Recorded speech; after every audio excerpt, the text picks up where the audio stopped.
Hey guys, my name is Rebecca. I am a physician. I have lost 60 pounds on a whole foods plant-based diet with exercise, and I am so close to saying 65. This is just a little talky video about how Thanksgiving went, because it is the week after Thanksgiving. And what the plans were, what our plan was to get food, at least half the food, and then make half the food. And it was both my sisters and my brother-in-law. So I got outvoted on a few things, and that's okay. I am buckling down for 6 months, 6 months no screw ups, but holiday meals are an acceptable reason to eat a little off plan. So what we decided to get was turkey, which honestly, I didn't have any. So we got that from Fresh Market. We got cranberry relish from Fresh Market, and that was actually very tasty. We got a half of a pecan bourbon pie from our local natural food store, like Whole Foods. It wasn't Whole Foods. It's a place here called Weaver Street. And it was kind of tasteless.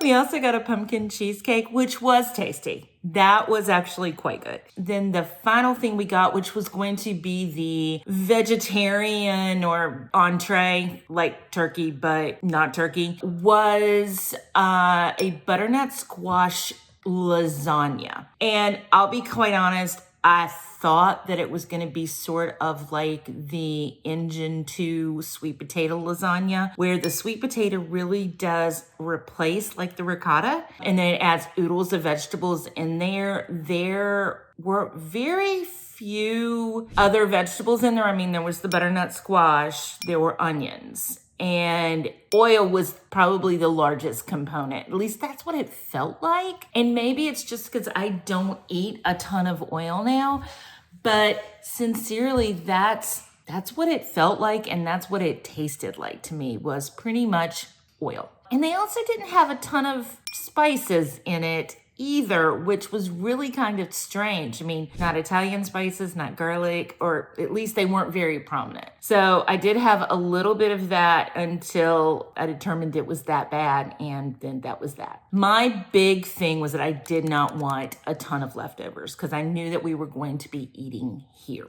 and which meant that leftovers were gonna be here. And either here or my sister who lives in town at her house. But I just did not want to have to worry about them being a temptation for me. So the things that we ended up making, and honestly, the menu actually came down in number quite a bit, because we kind of got stuck in front of the television. I think there was a UNC game on that day. And then we also tried to watch the parade, the Macy's Day Parade, and the commercials were god-awful in that. But we kind of got stuck on the sofa, and so we decided, okay, yeah. We ended up making a green bean casserole, which my sister made this, and she was going to actually make, what would be like the cream of mushroom soup from scratch. And honestly, because of them running out of time, she'd had me get just a Campbell's can of soup. Had I known about the controversy, I probably wouldn't have done it.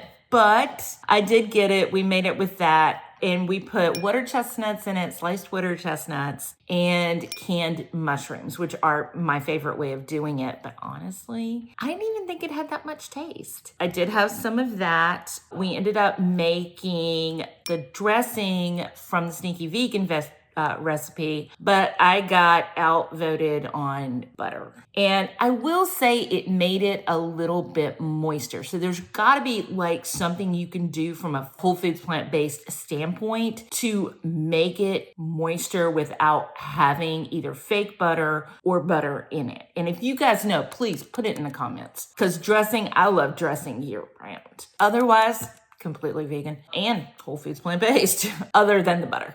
And then the other thing that we made was sweet potatoes. And we knew we were going to do something with sweet potatoes. We just hadn't quite decided what it was going to be. So we ended up taking just some sweet potatoes that I had in my fridge, because I almost always have cooked sweet potatoes in my fridge, because when you're hangry, sweet potatoes are a beautiful thing to grab. And we peeled those added craisins because my family doesn't really like raisins. We just had some pecans around. We did some cinnamon in it. They also wanted butter in that, so about half a stick of butter with 4 potatoes. Technically, they forgot the brown sugar, but it did not have brown sugar in it, which I was very pleased with. So, honestly, they came out very well. I couldn't even taste the butter. Couldn't taste the butter in the dressing either, and either one would have been completely fine without it. And then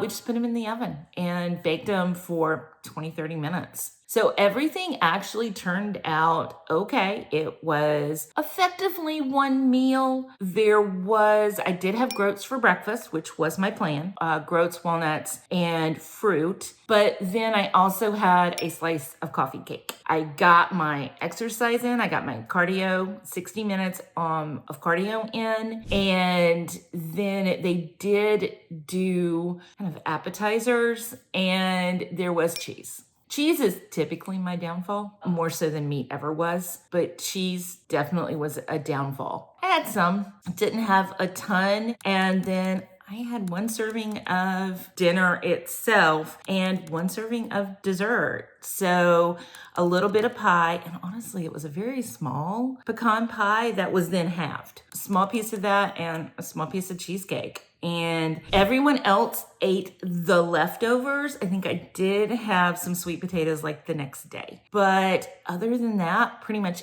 everyone else ate the leftovers. And there were a couple of things that ended up in my freezer. And one was the cheesecake because I wanted it. I didn't want it now. I will eat it. But at this point, no, it's just hanging out in the freezer. And then the other thing was that whole Dubai chocolate thing. Lint had a version, and it was an impulse buy when I went in to get groceries one day, just like a pickup, not like a pickup of groceries that I ordered online, but like I had to run in for something, and I saw those and I went, okay, and it was good brand, and I was like, okay, yeah. Tried 1 square of it, and honestly, the rest of it is in my freezer. So I'm feeling pretty good about that. I will say, and this kind of goes back to that whole cheat days thing. And obviously this was not a cheat day. This was a holiday. And honestly think in this country, we have gotten to the point where we treat every meal or every dinner as a celebration and a holiday in terms of having food out, high fat food, dessert, rich desserts. And unfortunately, and not every night, but very, very frequently, it's not just birthday, Christmas, and Thanksgiving and Easter, which are completely acceptable for holidays. But we're treating it so that it's every night, every other night, multiple meals a day. And unfortunately, we as a nation are getting larger and sicker. And so while it was completely acceptable,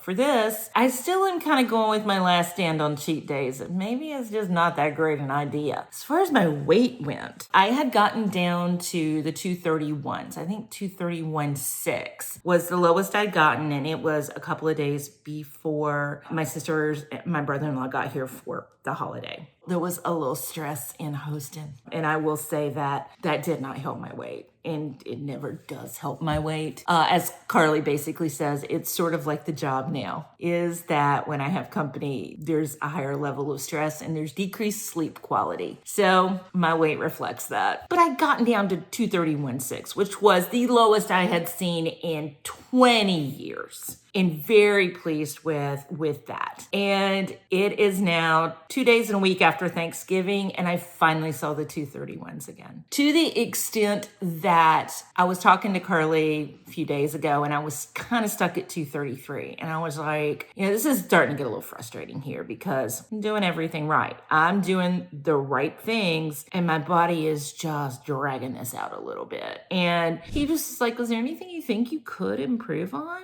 And for some reason that day, I came up with about 3 things. One was I had not been drinking quite as much water. And I'm not talking a gallon, I'm talking 70 ounces. And I was like, yeah, maybe my water is down a little bit. So we'll work on that a little bit. And then I realized that maybe I wasn't really eating 50-50 in terms of fruit and vegetables 50 and then starch 50. And I could probably add some more veggies in there, some non-starchy veggies. And then the other, and I think this was really the key on it, was that we now have, basically we kind of call it a 9 o'clock assessment. And it's a 9 o'clock assessment of how hungry I am, because I don't really eat it. I get up when I need to. Today it was 11:30. I needed the sleep. My body slept. Mulligan was tired from doggy daycare for a couple of days. And so we slept in. I didn't eat breakfast until 2:30 because I wasn't hungry until then, but I got a lot of stuff done. I haven't had my second meal today, and it is 5:44. And so I know that I'm going to be up until midnight. So we just do kind of a 9 o'clock assessment. And if I feel like I'm going to need something to eat, because it's okay to have that feeling of, well, I could eat something or I could not eat. It's not pressing versus I am starving. We shouldn't be in that I am starving, especially when you're trying to get to sleep. And like the night before I'd had a sweet potato, because I tell you, they're always in my fridge. I'd had a sweet potato at about 2 o'clock in the morning so that I could get to sleep. So we're just going to do the 9:30 assessment, food assessment. And so those have worked. I am down to 231.8 this morning. I'm going to put in the work, because this is all I can control, is putting in the work. That gets me into the low 220s by Christmas. This is my goal. Am I going to be destroyed if it doesn't happen? No, of course not. But I'm putting in the work. The other thing that I wanted to answer, and it was a comment that I got, and it was a comment on cheat days. And it basically said, if you're doing it for the animals, there truly are no cheat days. And I get that. I agree with you wholeheartedly on that one. I will say that I do it for both health and for the animals. And there is occasionally cheese. It's really hard to be 100%. But let's also use, when we're talking about cheat days, what I mean too is fake processed vegan meats, fake processed vegan cheese, fake processed dressings, vegan dressings, and maybe too many nuts, a ton of avocado, anything that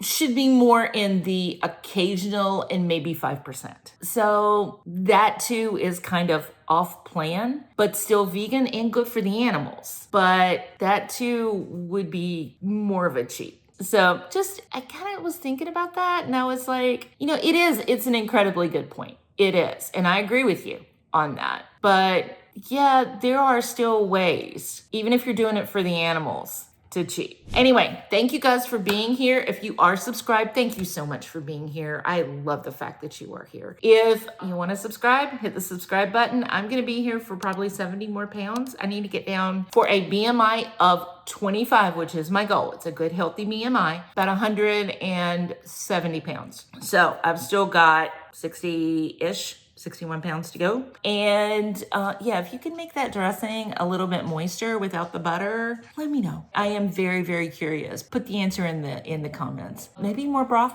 I don't know. Anyway, thanks guys.